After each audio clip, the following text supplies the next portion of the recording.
Մեթյու Հենրի, ամենօրյա ընթերցանություն, օր հուլիսի 7։ Եվ սրանք մեզ օրինակի համար եղան, որ մենք չար բաների ցանկացող չլինենք, ինչպես նրանք ցանկացան։ Առաջին Կորինթացիս 10:6 խոսք։ Մարմնական ցանկությունները զորանում են, երբ մարդը տրվում է դրանց, ուստի դրանք պետք է զսպել հենց իրենց առաջին իսկ դրսևորումների ժամանակ։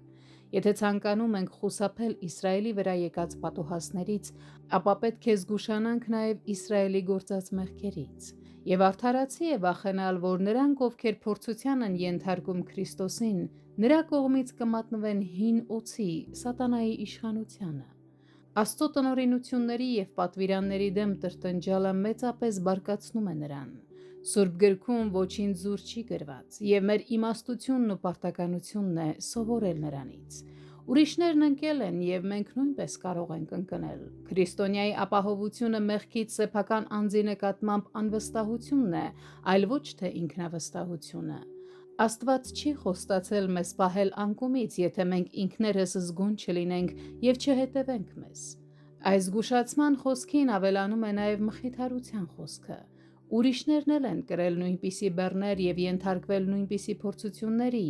ինչպես նրանք կարողացել են դիմանալ ու հաղթահարել դրանք, այդպես էլ մենք կարող ենք։ Աստված ոչ միայն հավատարիմ է, այլև իմաստուն։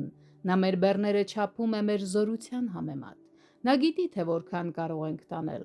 Նա միշտ ելքի ճանապարհ կպատրաստի, կամ կազատի մեզ հենց փորձությունից, կամ եթե այն շարունակվի, կպահպանի մեզ դրա վնասակար ազդեցությունից։